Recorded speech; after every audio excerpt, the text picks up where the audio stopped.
Have you ever wondered what actually happens in your brain when you fall in love? That rush in your chest, the flutter in your stomach, the way the world seems to fade when they walk in? It's not just poetry, it's neurochemistry. Love isn't only about hearts and feelings, it's about powerful brain dance, a mix of chemicals and circuits that make love feel so magical, so consuming, and sometimes so painful. Let's start with that first spark infatuation.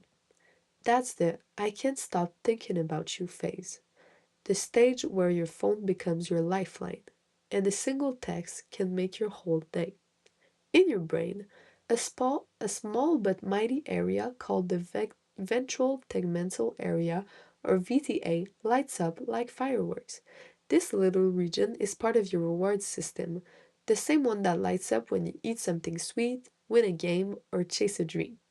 When the VTA activates, it releases dopamine, the brain feel good chemical. Dopamine is what teaches your brain to want more of whatever made you happy. So when that special person makes you smile, your brain says, "Yes, do that again." That's why you can't stop checking your phone or replaying that moment when your hands brushed. You're not being clingy. You're literally wired for craving. But here's where it gets wild. While dopamine is flooding your system, your prefrontal cortex, the part of your brain that handles logic and judgment, starts to quiet down. That's right.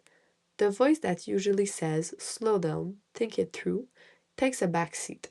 And suddenly, you're seeing everything through rose colored glasses. They're not just attractive, they're perfect. You ignore red flags, overlook flaws, and convince yourself that this is it. It's not that you've lost your mind, it's that your brain has literally said, don't overthink it, just go for it. Because from an evolutionary point of view, love isn't just a feeling, it's survival. Your brain wants you to bond, to connect, to pass on your genes. Now, if that relationship grows, something amazing happens. The wild roller coaster dopamine rush starts to settle into something calmer, something deeper.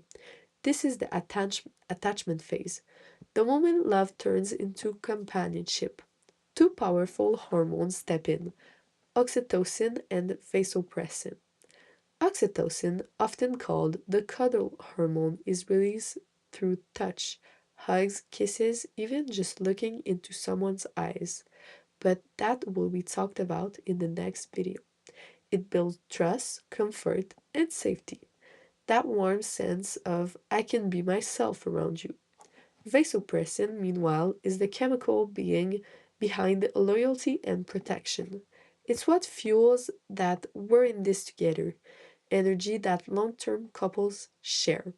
Together, they transform fear, fiery passion into something peaceful, a bond that makes you feel calm, supported, and connected.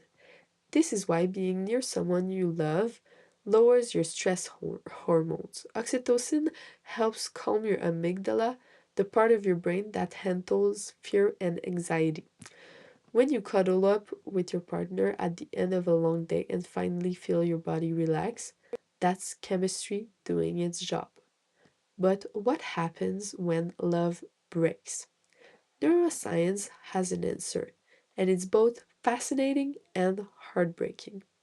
When you lose love, your insular cortex, the brain region that processes pain, lights up intensely.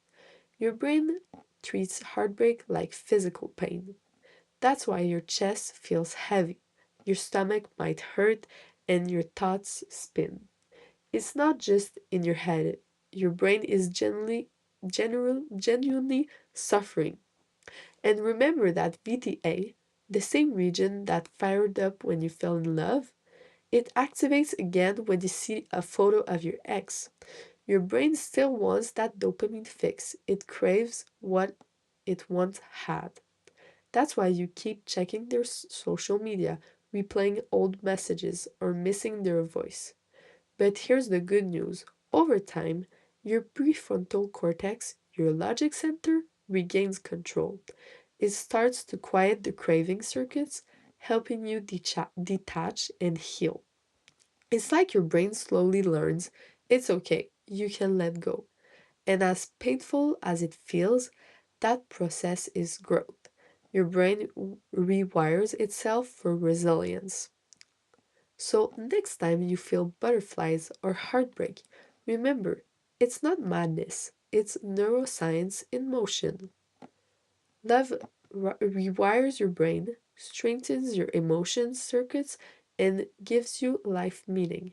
Because in the end, being in love isn't just about two hearts, it's about two brains learning to dance in perfect sync.